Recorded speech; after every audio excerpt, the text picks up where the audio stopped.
Rachel Martinez's rifle looked like it belonged in a museum. When she arrived at sniper school, the younger recruits glanced at her faded duffel and grandfather's Vietnam-era bolt-action, exchanging smirks behind her back. At 34, Rachel stood out a decade older than most, with gear that seemed out of place among the rows of high-tech rifles and tactical vests. Her quiet confidence didn't fit the swagger or the constant talk of speed and cutting-edge equipment. Captain Davis barely paused at her name during roll call before asking, "Support staff transfer?" His doubt was clear, but Rachel's answer was steady. That skepticism would become the fuel for her determination. No one on that range could have predicted her single shot would one day save a general's life and silence every doubter. The real test, though, began with the first inspection where every recruit's weapon was on display. Rachel's rifle drew attention the moment she opened her canvas case. The other recruits stood beside their modern tactical rifles, matte black with rails and digital optics, while Rachel's Vietnam-era bolt-action rested on the bench with its oiled walnut stock and simple glass. She moved with quiet efficiency, ignoring the sideways glances and muttered jokes. The contrast was stark. Rows of new technology lined up beside a weapon that looked like it belonged in a different century. Tyler Callahan, one of the youngest in the group, couldn't resist. "They let you check that thing out of the archives," he said, voice pitched just loud enough to draw laughter from the others. Rachel kept her eyes forward, hands steady as she assembled the rifle, her motions practiced and deliberate. The wood bore the marks of decades, but every part moved smoothly. She didn't bother to answer the taunts.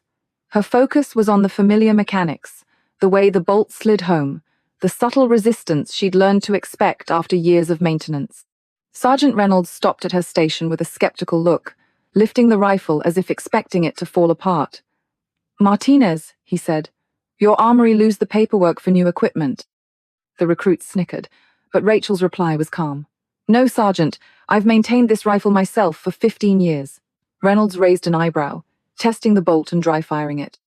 The metallic click sounded out of place among the sharper snaps of the modern rifles, but Rachel's confidence didn't waver. He set it down with a grunt, moving on without another word. That evening in the barracks, Rachel sat on her bunk, cleaning the rifle's trigger group. The others clustered around their phones, comparing ballistic calculators and the latest apps.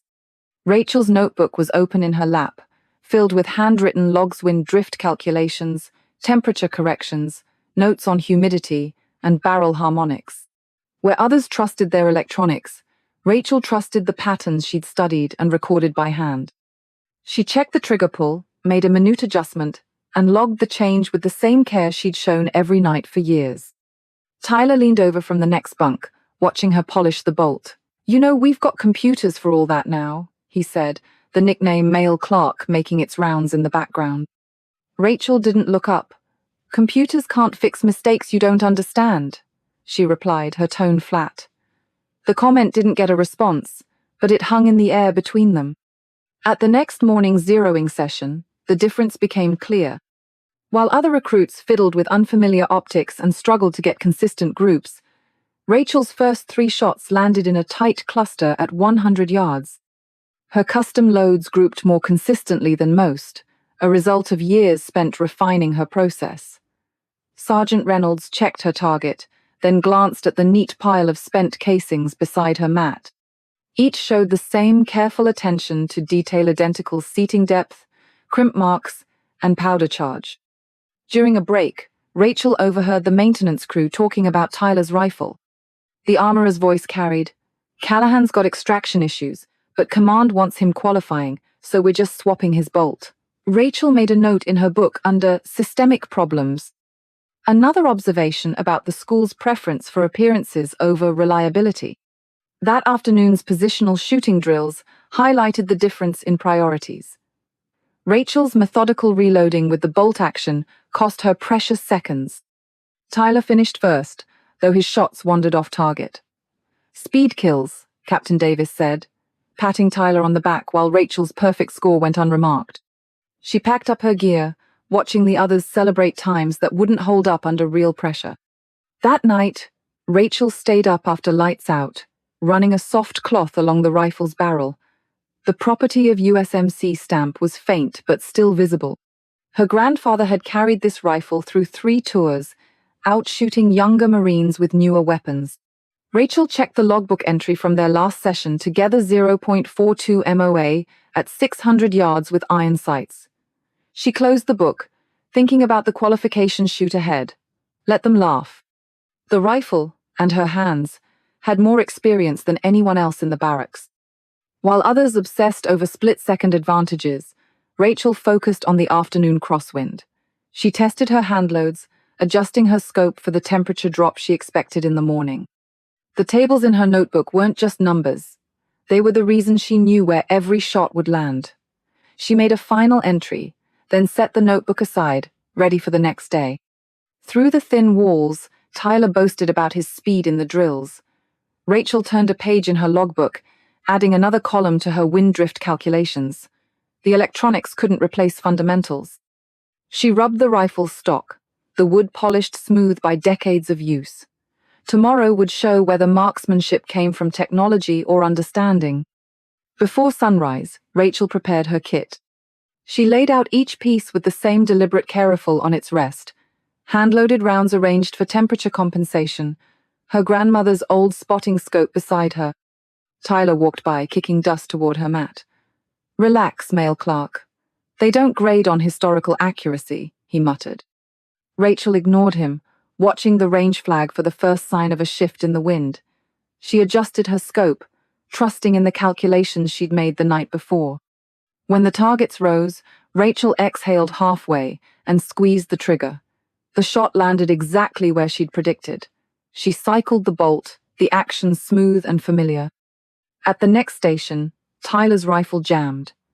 Rachel fired again, another perfect shot, while he struggled with his gear. Speed and technology faltered where preparation and understanding held steady. As the morning wore on, Rachel's performance stood out. Her vintage rifle cycled without a hitch, while several modern rifles failed in the dust and cold. By lunch, instructors whispered near the scoring tent, glancing at her target sheet 6 bullseyes at different distances, each group tighter than required. Tyler's fastest time didn't matter with so many misses. During the afternoon debrief, Sergeant Reynolds addressed the group. "Recruits using obsolete equipment will find combat unforgiving," he said, looking directly at Rachel. She stayed silent, knowing her results spoke for themselves. The notebook at her side held the proof. Precision wasn't outdated, but the school's priorities might be. That night, Rachel cleaned her rifle under the dim barracks light. The cleaning rods slid through the bore, the motion practiced and smooth. Tomorrow's drills would favor speed again, but she knew what mattered. The qualification scores showed who could make the first-round impact, no matter the pace. She logged the day's results under 0 confirmation, her notes growing with each session. No one noticed as she traced her grandfather's service number carved into the stock.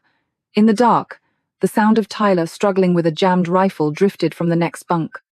Rachel closed her eyes, reviewing wind calculations in her mind. The scoreboard reflected reality. The old bolt action in the right hands had outshot every modern rifle on the range. With the day's results posted and the recruits gathering in the cold morning air, the focus shifted. The next test would measure a different skill, the one the school valued most. At Fort Kellen, the philosophy was painted on every wall and drilled into every recruit. First shot, fast shot, last shot. The instructors made it clear speed was the highest virtue. The upcoming qualification test would decide who advanced and who washed out, and the rules left no room for debate. The course demanded rapid engagement of targets at unpredictable distances, all under strict time constraints. Rachel checked the bolt of her rifle as the morning frost clung to the range, her breath steady, while others bounced on their toes, itching to prove themselves. Captain Davis surveyed the line, his voice crisp in the cold. "This is a combat evaluation. You'll engage 20 targets. Time is your enemy. Hesitation gets you killed." The recruits chambered rounds, the metallic clicks sharp in the air. Rachel ran through her calculations: wind, elevation, temperature, while the others focused on their shot timers and semi-automatic rifles. She knew her bolt action would never match their speed, but she trusted her process. The buzzer sounded. Tyler Callahan surged forward, his semi-auto barking out shots as he moved from one station to the next. Rachel took her time settling into each position. Her first shot broke clean a perfect bullseye at 200 yards. She cycled the bolt, lined up again, and delivered another center hit. Around her, the other recruits fired in quick succession, their shots scattering across the targets. Tyler was already halfway through the course, his pace frantic, while Rachel remained methodical, her shots deliberate and precise. The design of the course favored speed. Targets appeared and disappeared on a fixed schedule, punishing anyone who didn't move at a sprint. Rachel's bolt action required a rhythm that didn't fit the tempo. Each time she paused to ensure her sight picture, she lost seconds. By the 10th target, she was behind the clock, but her grouping was floor-stight clusters punching through the same spot, each shot a testament to patience and discipline. At the 400-yard station, Rachel paused for wind, took 3 controlled breaths, and squeezed the trigger. Another bullseye. Captain Davis watched through binoculars, stopwatch in hand. Rachel could feel the seconds slipping away, but she refused to rush. Around her, the noise of rapid fire filled the air, but she focused on her own lane, shutting out the chaos. When the last buzzer sounded, Rachel lowered her rifle. Her target sheet showed 20 perfect hits, each one dead center. But in the time column, the verdict was blunt. DNF, did not finish. Tyler swaggered past, his sheet flashing 12 hits and 8 misses, but his course time was well under the limit. He grinned, high-fiving his friends, while Rachel stood silently, her hands folded behind her back. Captain Davis called her into his office. The room was cramped, the air thick with gun oil and old coffee. He tossed her score sheet onto the desk. "Your fundamentals are solid," he said, "but this isn't a shooting match. In combat, you don't get time to make everything perfect." Rachel kept her eyes forward, her jaw set. "Sir, if accuracy is the difference between life and death," she started, but Davis cut her off with a shake of his head. "We train snipers to win fights, not competitions. Your approach is too slow." He slid a transfer form across the desk. "Armory detail, 600 tomorrow." The rejection landed hard. Rachel felt the weight of every hour spent perfecting her craft, every lesson from her grandfather, every note in her logbook. For a moment, the doubts threatened to break through. Then she drew a quiet breath and resolved not to let this be the end. If the system couldn't recognize her value, she would prove it another way. That night, Rachel sat on her bunk, notebook open, recording every detail of the qualification. Under qualification analysis, she wrote, "Precision over speed, no second chances in the field." She diagrammed each shooting position, marked the timings, and noted how much time she lost waiting for targets rather than working the bolt. Her calculations showed the flaw wasn't her method, but the course design itself. The next morning, the armory was cold and silent. Rachel's new assignment kept her away from the range, but it gave her a different vantage point.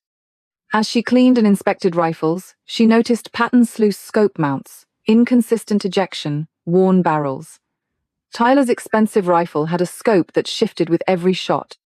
3 other top performers had rifles that failed to eject rounds reliably.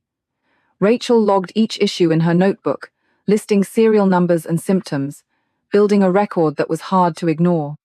During night fire exercises, she watched from the armory window as the recruits struggled. Tyler's rifle jammed twice in a row, but the instructors praised his aggression. Rachel tracked his groupings through binoculars 4-inch spreads at 100 yards, nowhere near acceptable for a sniper. She wrote in her notebook, "Speed is useless if rounds miss the target." A week later, Master Sergeant Williams found her reorganizing the ammunition lockup, sorting match-grade rounds by lot number. He picked up her notebook, flipping through the pages. "Heard about your qual? 20 for 20? Rachel nodded. Williams paused on her diagrams and timing analysis, then grunted. "Davis won't like this," he said, but he didn't hand the notebook back right away. The following morning, Williams told Rachel to report to the range. He'd arranged a private retest using timelines based on his own combat experience. The targets appeared with more realistic delays, allowing for careful engagement. Rachel worked through the course, her bolt-action rhythm matching the new pace. She finished with all shots in the kill zone and 18 seconds to spare. Williams nodded, recording the results without comment. Back in the armory, Rachel compared the two score sheets. The standard test demanded a shot every 8.5 seconds, barely enough for a semi-auto, impossible for a bolt action. Williams' version allowed 12 seconds, still demanding, but realistic. In her notebook, she started a new section, Combat Realism versus Artificial Standards. The data was clear. The school's obsession with speed created the illusion of competence, but left real skill untested. Later, Tyler found her at the workbench, reviewing her notes. "Still scribbling in your diary, male clerk," he sneered, grabbing for the notebook. Williams appeared in the doorway, his voice flat. "Problem, Callahan?" Tyler dropped the book and left. Williams scanned Rachel's notes. "You know this could get you in trouble," he said. Rachel met his gaze. "Or it could save lives." The tension built toward the midterm evaluazione, simulated urban overwatch with multiple threat vectors. Rachel worked methodically, confirming 18 kills and 2 assists. Tyler rushed, firing at everything that moved, logging 21 engagements but only 9 confirmed hits. The scoring system rewarded him for activity, not accuracy. That night, Rachel compiled her findings into a formal report. She cross-referenced equipment failures with poor qualification scores, showing how the focus on speed hid critical deficiencies. Williams read the report in silence, then sealed it in an envelope. "General Morrison's team will be here next week," he said. "Keep your head down until then." In the days that followed, Rachel watched live-fire exercises from the armory. 3 recruits missed stationary targets at 300 yards. Instructors blamed the shooters, not the rifles. Rachel checked her logs. Those rifles had barrels well past their service life. She documented each instance, the evidence mounting page by page. When the inspection team arrived, rain battered the range. Morrison's staff reviewed maintenance records and test scores, comparing Rachel's meticulous logs to the official reports. The mismatch was obvious. During a demonstration, Tyler's rifle malfunctioned. His shot went wild, nearly hitting a safety officer. The staff took notice. That evening, voices echoed from the commander's office. Williams emerged with a rare hint of satisfaction. "They're pulling all the school rifles for inspection," he announced. "Half haven't been serviced in months." The next day, the briefing was short. Timed qualifications suspended pending equipment review. Rachel returned to the range, her grandfather's rifle now the only weapon with a complete maintenance record. In new marksmanship tests, her accuracy stood out. The others struggled with unfamiliar, hastily reissued weapons. Even Tyler approached her for advice, asking about wind calls and fundamentals. Rachel added a new heading to her notebook, validation. Each entry listed daily accuracy, stats proof that precision mattered. The final test came during a night infiltration exercise. Rachel moved quietly, firing only when she was certain. Her shots found their mark, each one silent and exact. Tyler and the others rushed, their flashes betraying their positions. When the scores were posted, Rachel led the class in both accuracy and fieldcraft. Captain Davis said nothing. On graduation day, Williams handed her a sealed envelope. Inside was a transfer order, Precision Marksmanship Development Group. Her notebook, now required reading for the next class, went with her. Rachel opened a new page, writing, "Combat rewards precision, not haste." At the bottom, Williams had written, "About damn time someone listened." Rachel's reassignment to armory duty came with a set of lockbox keys that opened more than just supply rooms. Inside the armory, Rachel settled into a routine that gave her a vantage point few others had. The racks held every rifle used by the sniper program, and the maintenance logs revealed a silent history of each weapon repairs, skipped cleanings, and overlooked faults. She quickly noticed a pattern among the top shooters' rifles: loose scope mounts, erratic ejection, and barrel wear that exceeded safety specifications. These weren't isolated incidents. The same issues appeared again and again, masked by the outward polish of expensive hardware and high test scores. The armory's computer terminal, protected by layers of security, held even more revealing data. Rachel accessed the classified marksmanship records, which tracked not only scores but shot placement, grouping consistency, and biometric stress data. She compared the numbers for Tyler Callahan and other top-ranked recruits. The results were clear under time pressure. Their shot groups widened dramatically. Tyler's speed masked a lack of precision, especially when stress levels spiked. Several others showed the same pattern, fast on the clock, but unreliable when accuracy was critical. Master Sergeant Williams found her cross-referencing maintenance logs with performance stats in the early hours. He watched as she matched rifle service records to range outcomes, connecting mechanical issues to missed shots. Together, they reviewed data from recent sniper classes. Recruits trained to move quickly consistently produced wider shot dispersion during combat simulations than those who focused on precision. The numbers told a story the official reports never mentioned. Rachel's daily inspections reinforced what the data showed. She documented recurring problems: rifles with triggers that broke unpredictably, optics that shifted zero after every drill, and weapons that hadn't seen proper cleaning in months. She logged each flaw with photographs and notes, building a quiet case against the program's priorities. When Tyler brought his rifle in for routine maintenance, she found clear evidence of neglect-worn parts, pitted rifling, and a scope that shifted with the lightest touch. Tyler dismissed her concerns, impatient to get back to the range. But Rachel saw the results play out through the armory window. As the qualification timer ran down, Tyler's shots scattered, his supposed course record time masking a target riddled with misses. Night after night, Rachel compiled her findings in the secure records room. She traced the pattern from training to deployment, pulling after-action reports from combat zones. The same names that topped the speed-based qualification lists often reappeared in incident files: missed shots, failed Overwatch missions, and, in some cases, casualties resulting from rushed marksmanship. One report described a sniper team in Syria that failed to neutralize a machine gun nest after a dozen hurried attempts, allowing enemy fighters to regroup and costing friendly lives. Williams brought her coffee and reviewed her growing dossier. He warned her that Captain Davis would never allow these findings to surface. Rachel pointed to a chart, correlating maintenance failures and missed shots. "They're sending out shooters who can't hit under pressure," she said. Williams didn't argue. Instead, he made a copy of her files and stored them on a secure drive. Rachel's audit of the armory logbooks uncovered a deeper problem.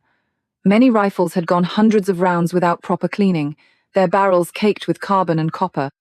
She photographed the neglected weapons and paired each image with qualification scores. Some shooters still passed, even as their rifles' accuracy degraded beyond acceptable limits. The equipment was failing as quietly as the training system itself. The confrontation with Captain Davis came during a surprise inspection. He found Rachel documenting a neglected rifle, her notebook open to a page of correlation charts. Davis demanded to know who authorized her audit. Rachel stood at attention as he flipped through her notes, his expression tightening at the evidence. "You're not here to evaluate," he said, tearing out several pages. "Stay in your lane." He left without noticing the encrypted backup Rachel had already secured. That night, Rachel uploaded her files to the secure server Williams had arranged. She included helmet camera footage from training exercise scenes that never made it into official reviews. One clip showed Tyler missing 3 shots at a stationary target from 200 yards. Others revealed similar failures from recruits praised for their speed. The data was impossible to ignore. As she dug deeper, Rachel found after-action reports from past deployments. The stories repeated: rushed shots, missed opportunities, and missions compromised by shooters who excelled in speed drills but couldn't deliver when precision mattered. In one case, a team failed to stop a threat, resulting in civilian casualties. The shooters involved had all graduated at the top of their class by the current standards. Williams met Rachel before dawn, a stack of printed charts and graphs in hand. "General Morrison reads hard copies," he said. Together, They assembled a comprehensive report, binding evidence from maintenance logs, performance data, and combat outcomes. Rachel labeled it Combat Readiness Assessment Internal Use Only. Tyler found her preparing the report in the armory office. He grabbed a page showing his shot dispersion under stress. "This is garbage. Those were sighters," he protested. Rachel didn't argue. "The system logs cold bore shots automatically," she replied, returning the paper to the stack. Tyler's confidence faded as he read the analysis, but he had no answer. When General Morrison's inspection team arrived, Davis presented the program as flawless immaculate rifles, perfect qualification records, and a well-rehearsed narrative. The real story remained hidden in binders and digital logs, but Williams quietly handed Morrison's aide the thick folder Rachel had prepared. Later that afternoon, Morrison himself arrived in the armory. He reviewed Rachel's documentation, comparing her maintenance logs to the spotless records Davis had submitted. "Sergeant," he said to Williams, "pull every rifle in B Company for evaluation." The inspection that followed uncovered a host of unfit weapon-scracked receivers, worn barrels, and optics that couldn't hold zero. 14 rifles failed on the spot. Morrison ordered immediate retesting using Rachel's precision-based protocols. The results were stark. Nearly a third of soldiers previously rated as expert marksmen failed to meet the new standards. Davis confronted Rachel that night, angry and frustrated. He accused her of undermining the program and jeopardizing its future. Rachel kept her focus on the ammunition inventory. "I prevented failures in the field," she replied quietly. The conversation ended when Morrison's security team arrived to collect all training records for review. As evidence crates left the armory, Williams handed Rachel a new notebook. "Tomorrow you start helping us redesign the qualification standards." On the first page, he'd written, "Right shot beats fast shot every time." Rachel spent that night in the barracks updating her personal log. She noted over 400 incidents where speed-focused training had led to mission failure. She began drafting new protocols for marksmanship training, emphasizing accuracy and composure above all else. Tyler approached her late that night, the bravado gone from his voice. "I saw my simulation scores," he admitted. Rachel showed him the data 46% hit probability under stress, well below the minimum standard. Tyler asked if her way really was better. Rachel turned to a page of ballistics data from real engagements. "The numbers don't care what I think," she said. The next morning, the company assembled to hear General Morrison's verdict. He stood beside a projector displaying Rachel's charts and video clips. "Effective immediately," he announced. "Sniper qualifications will test precision before speed." The footage contrasted Tyler's hurried misses with Rachel's measured, accurate shots. As the briefing ended, Williams handed Rachel her new assignment: transfer to the Precision Marksmanship Task Force. Tyler caught her outside, managing a wry smile. "Guess you won, male clerk," Rachel shrugged. "It only matters if it makes everyone better." Before she left, the armory team presented her with a Vietnam-era M40, identical to her grandfather's rifle. The serial number matched one from her combat effectiveness reports a weapon, with 93 confirmed kills and no maintenance failures. Rachel packed it with her notebooks, ready for her next post. In her new assignment log, she wrote, "Day 1 proving patience saves lives." Williams had added a note beneath. "The data already does." As the sun rose over Fort Kellen, preparations began for the high-profile demonstration General Morrison had scheduled. The range was set, the equipment checked, and the recruits briefed for a morning that would test everything the program stood for. By mid-morning, the stands lining Fort Kellen's main range filled with visiting officers, congressional aides, and a handful of military press, their notepads ready for a string of perfect scores. The air was brisk, the kind of cold that sharpened every sound. Rachel moved along the firing line, armory badge clipped to her chest, checking ammunition trays and quietly logging last-minute adjustments in her notebook. She made a note about the day's wind and the new smoke generators positioned at intervals along the coarsened artificial fog meant to test target acquisition under stress. Captain Davis gathered the demonstration shooters, his voice carrying over the assembled crowd. Tyler Callahan, in spotless gear, stood at the front, his high-end semi-automatic rifle slung ready. "Today is about showing our edge," Davis told them. "General Morrison wants to see speed and aggression, no hesitation." The plan was for 10 shooters to move in coordinated lanes, engaging pop-up targets at distances up to 400 yards. Rachel noted the choreography.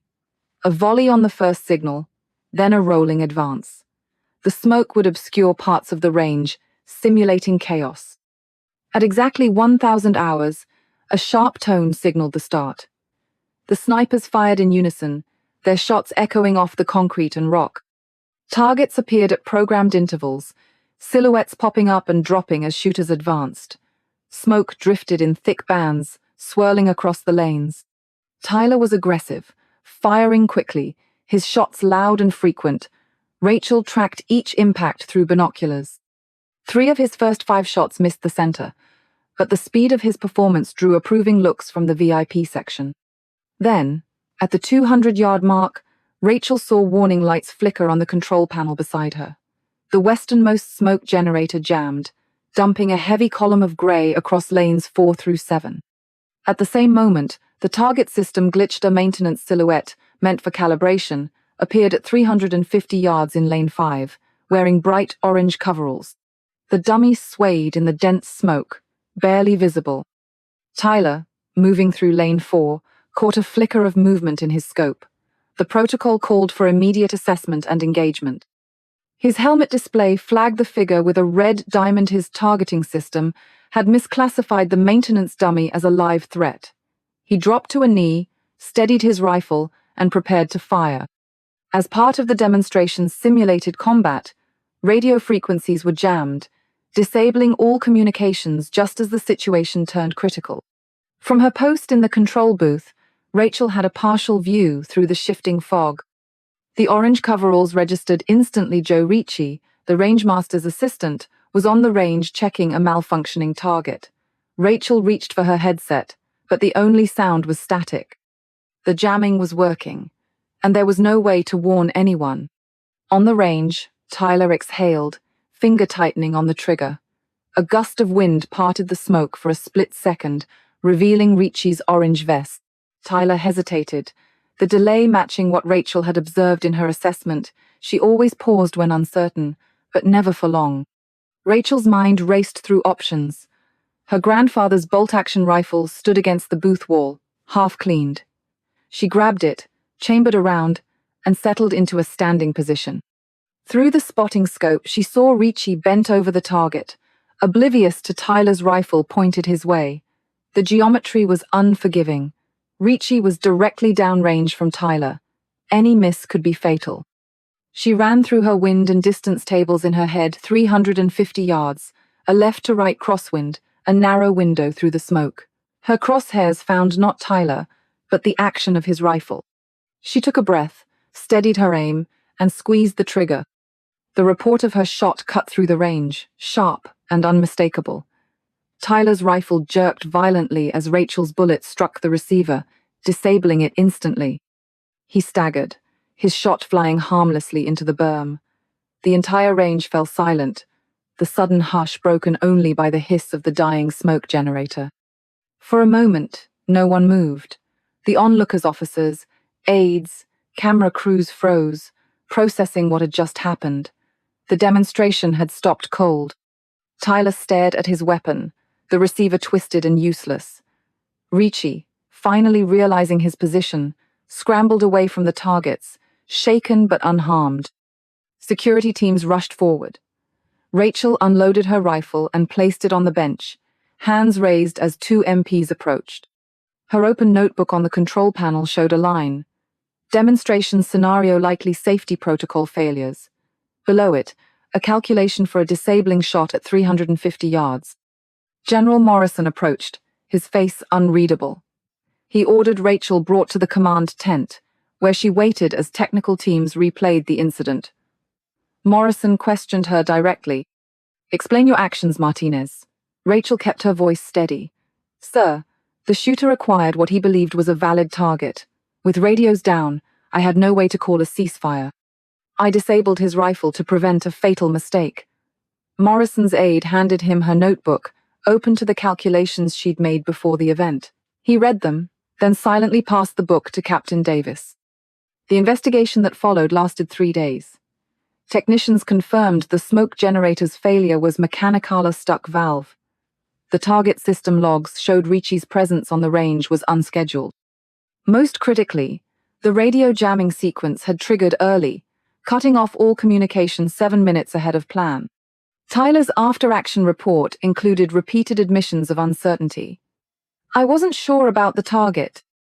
Rachel was cleared of wrongdoing and returned to duty.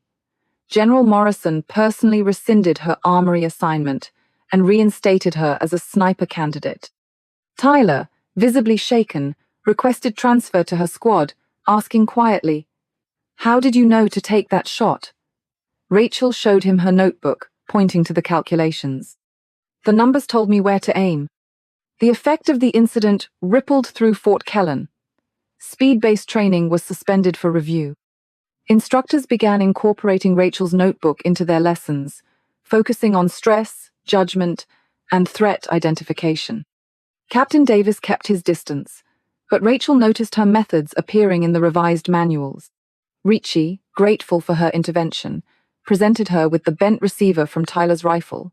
Mounted on a plaque, she hung it above her workbench, next to the maintenance logs from her grandfather's rifle.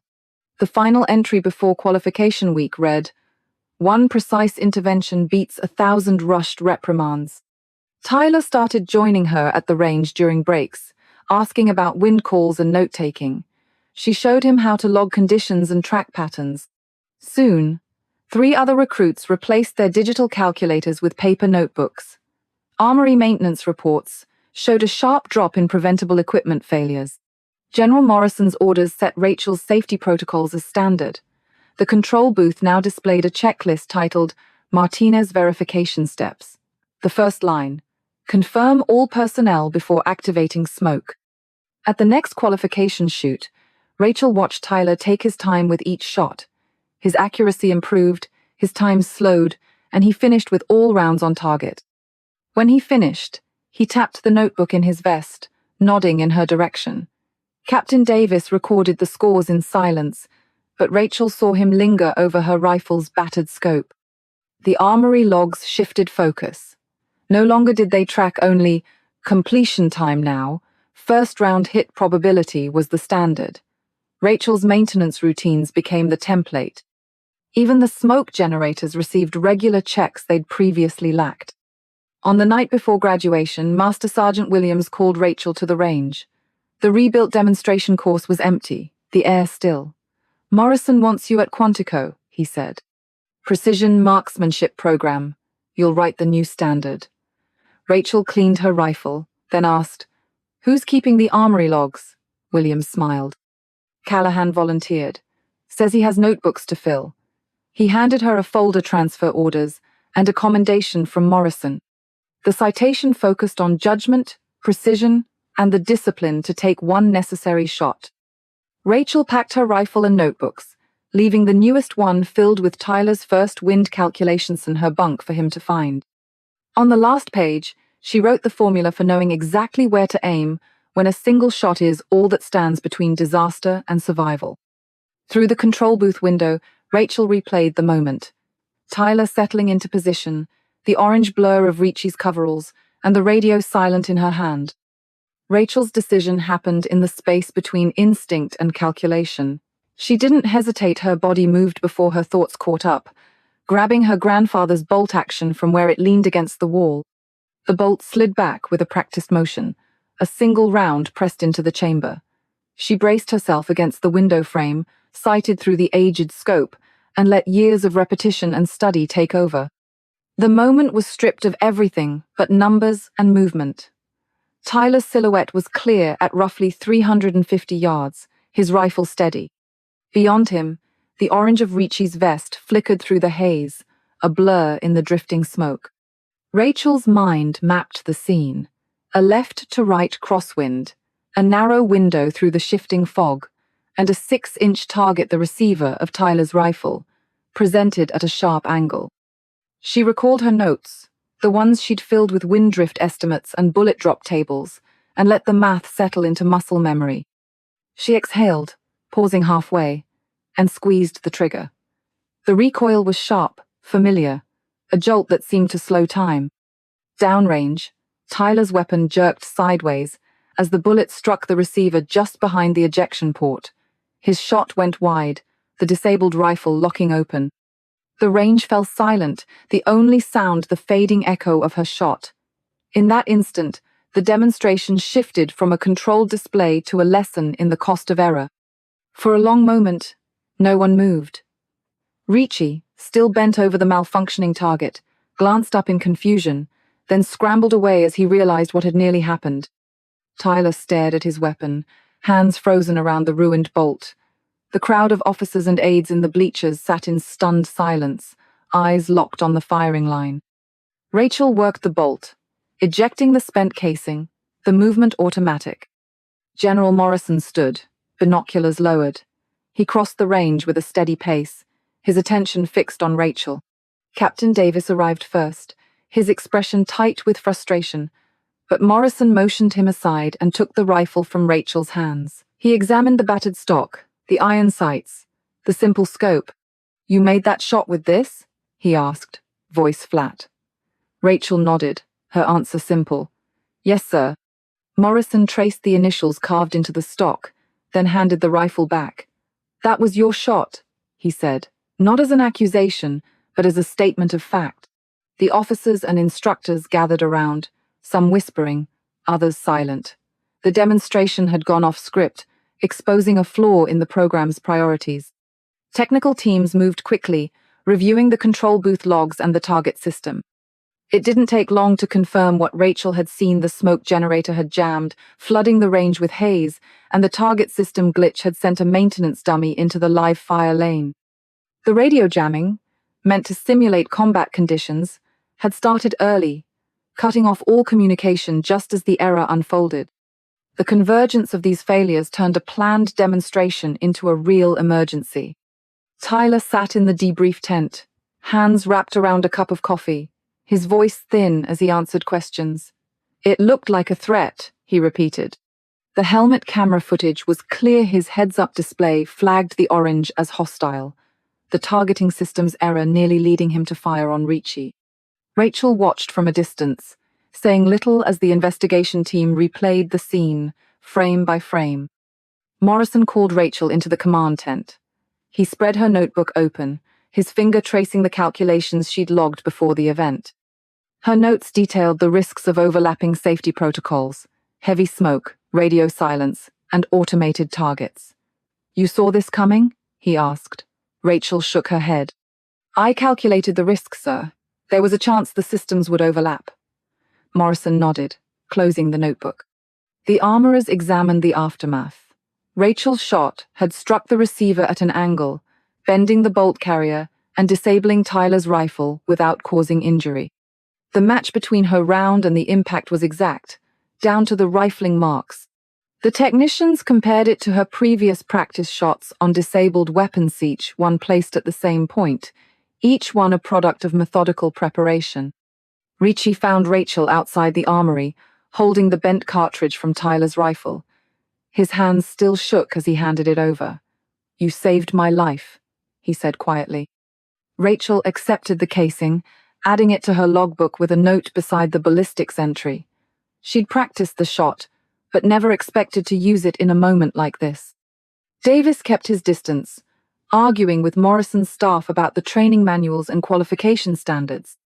The general's response was simply played the footage of Rachel's shot and Tyler's near miss side by side, highlighting the difference between speed and judgment. "Your program rewards the wrong thing," Morrison said. The evidence was hard to dispute.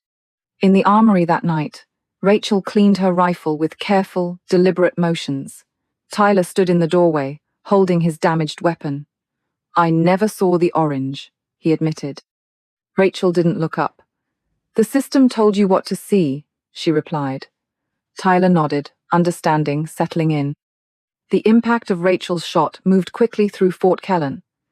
Morrison ordered immediate changes to the training curriculum, using Rachel's calculations as the foundation.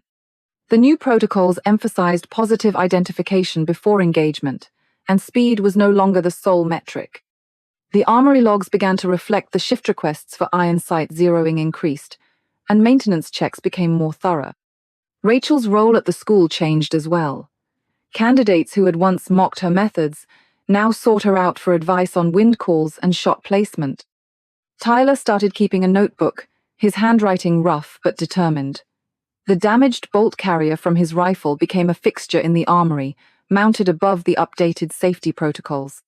Maintenance crews called it Martinez's math problem, a reminder that precision could not be rushed. Morrison left Fort Kellen with a copy of Rachel's notebook, integrating her methods into the official curriculum. The original remained with her, the latest entry a record of the demonstration shot. Ricci's "thank you" in shaky handwriting stood out on the page, a personal acknowledgement of what precision could accomplish. The changes at Fort Kellen were visible. Training drills now included unexpected malfunctions, forcing candidates to adapt and think critically. The scoring system penalized rushed shots, and qualification courses introduced scenario changes at random intervals, testing adaptability as much as technical skill. The motto on the barracks wall changed, the old emphasis on speed replaced with a new standard, right shot, right time.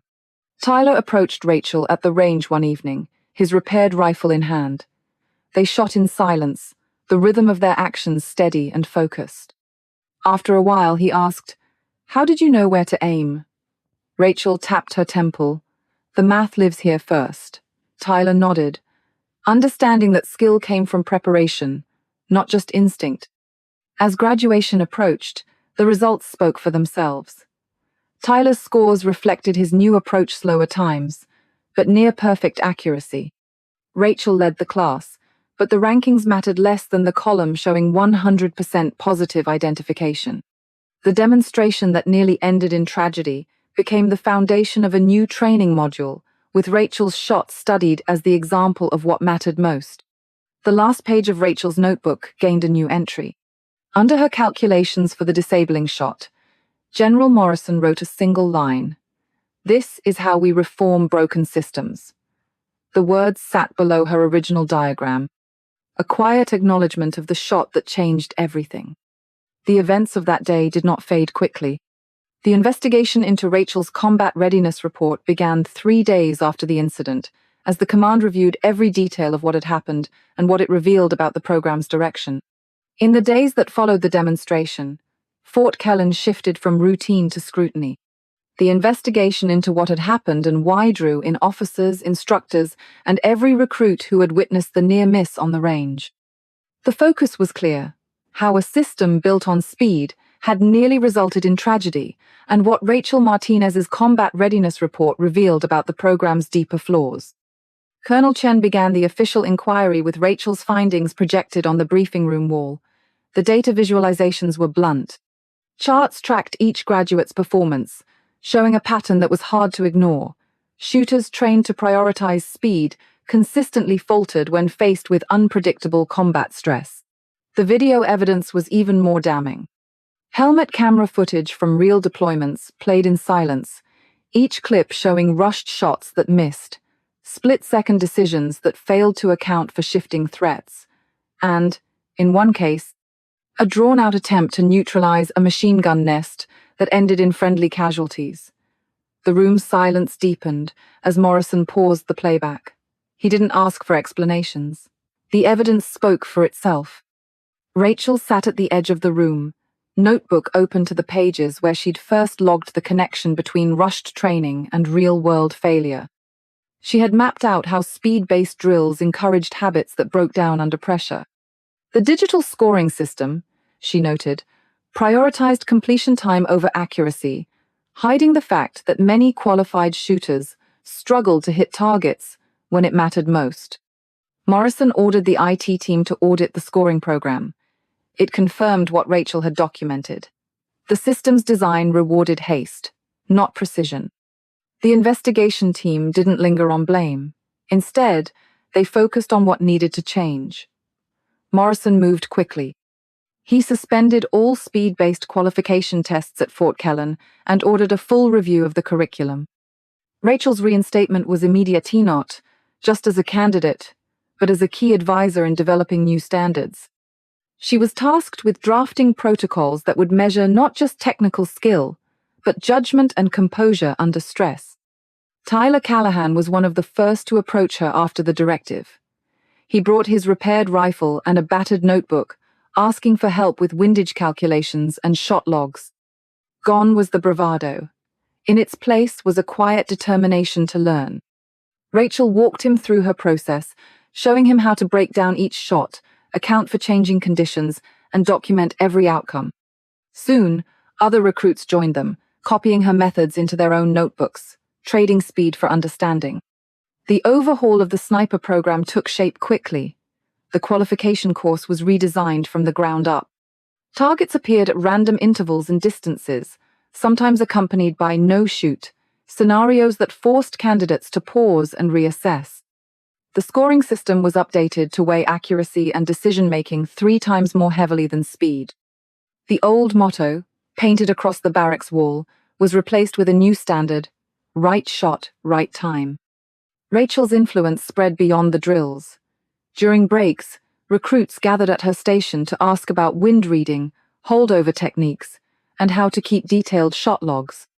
Instructors quietly adopted her approach, and even those who had once dismissed her methods began to see their value. The armory logs reflected the shift. Maintenance requests focused on improving trigger feel and sight alignment, while incidents of rushed-induced malfunctions dropped sharply. Within 3 months, the changes were formalized. The Adaptive Precision Sniper course launched with Rachel as Assistant Chief Instructor. Her first lesson plan centered on threat assessment under stress to identify a target through malfunctioning optics, how to trust your own judgment when digital aids failed, how to wait for the right moment rather than simply reacting. Trainees learned to verify visual data, to check and double-check before engaging. The curriculum drew directly from Rachel's combat readiness analysis, putting her insights into practice. The results were immediate. Tyler's requalification scores showed a dramatic shift. His engagement times slowed, but his first-round hit probability soared. Morrison himself handed Tyler his new certification, acknowledging that accuracy, not speed, was what saved lives. Tyler's transformation became a model for the rest of the class, and he soon joined Rachel in mentoring new recruits. The operational impact was just as clear. Reports from deployed units highlighted the difference. Snipers trained under the new system missed fewer shots under fire, adapted more quickly to changing scenarios, and resolved complex threats with fewer casualties. Platoon leaders sent commendations noting hostage situations resolved without loss, and civilian casualty rates dropped in joint operations. Rachel pinned these messages to the Armory bulletin board, a quiet reminder of what deliberate training could accomplish. 6 months after the incident, Rachel stood on the same range where she had taken the disabling shot. Now an instructor, she watched a new class work through the revised course. The differences were everywhere. Shooters paused for clean sight pictures, checked wind flags, and called out no shoot when the situation demanded restraint. Tyler moved among them, correcting stances, reminding students to trust their data and their judgment. General Morrison returned for the graduation ceremony, walking the line with Rachel and stopping to examine targets. The conversation turned to the past month's changes. Morrison observed the recruits' discipline and the careful way they approached each shot. "You knew this would work," he said, not as a question, but as a recognition. Rachel glanced at a student calculating windage for a difficult shot. "The data always showed it would, sir," she replied. The ceremony itself marked a break from tradition. Instead of speed-based rankings, the commander announced first-round hit percentages. Rachel's top student achieved 98% accuracy across all scenarios. Tyler handed out certificates, his remarks focused on judgment and restraint rather than reflexes. Afterward, recruits gathered around the preserved demonstration Sightier training exhibit, now marked by the damaged rifle parts from that day. The armory became the nerve center of the new program. Rachel's maintenance logs and notebooks were laminated and displayed on the walls, serving as both reference and inspiration. Every rifle was now held to the standard of her grandfather's weapon, meticulously maintained, zeroed for accuracy, and checked after every session. The cleaning protocols and quality control checks she instituted became routine, and the results were tangible. Weapons lasted longer, required fewer repairs, and maintained their zero with greater consistency. Rachel's methods did not stay confined to Fort Kellen. The Pentagon took notice, commissioning her to help rewrite the Joint Services Sniper Manual. Foreign militaries requested visits to study the adaptive precision course. Even Captain Davis, once skeptical, submitted transfer papers to attend the new instructor certification program, citing Rachel's findings as his reason for change. On the anniversary of the demonstration, Fort Kellen hosted a symposium on precision marksmanship. Rachel presented the opening briefing, showing a marked improvement in combat effectiveness since the program's overhaul. Her final slide paired two images: her grandfather's vintage rifle and the bent bolt carrier from Tyler's weapon. The caption was simple: one round, one purpose. As Rachel prepared to transfer to Quantico's marksmanship development group, she left behind a legacy. Tyler, now chief instructor, took over her responsibilities. On the last page of her Fort Kellen notebook, beneath her final entry, Tyler wrote in his uneven hand, "Missed my first shot today. Waited 6 seconds, made the second one count." She framed the page and left it on the armory wall, a quiet testament to the new standard. The real measure of change came from the field. Reports confirmed that the new standards worked. Snipers engaged fewer targets, but achieved more first-round impacts. Civilian casualties dropped. The old nickname Male Clark faded from use, replaced by Martinez verification, a protocol of double-checking target identification before firing. Rachel returned to Fort Kellen once, years later, to observe the next generation. The training course had changed beyond recognition. Students spent as much time with wind meters and data books as they did on the range. Her original notebooks, now behind glass, served as the backbone of the curriculum. Tyler greeted her at the demonstration site, now a permanent training aid. He handed her a note from Morrison. "The system works better when it listens to those it once ignored." The adaptive precision course soon became a model for other branches. Artillery units adopted verification protocols. Drone operators integrated Rachel's threat assessment methodology. Even the Navy revised its marksmanship standards after studying Fort Kellen's results. Across the military, the lesson was clear. Precision mattered more than speed, and systems could change if the right evidence was presented at the right moment. Tyler's last act before Rachel left was to return her grandfather's rifle, now officially retired, to the Armory Museum. Its plaque listed its history and its final achievement: instrumental in reforming military marksmanship standards. Rachel left it there, knowing the true proof of change, walked the ranges every day deliberate. Shooters who understood that being fastest meant nothing without being right. For new recruits, the old speed-focused training was just a story. Right shot, right time was their standard from day one. The program's transformation was complete, its impact measured not by tradition, but by the quiet competence of those it produced. Rachel's legacy was clear. When competence meets urgency, systems can change and the numbers will always tell that story. Looking at Rachel's journey, the lesson isn't about age or equipment.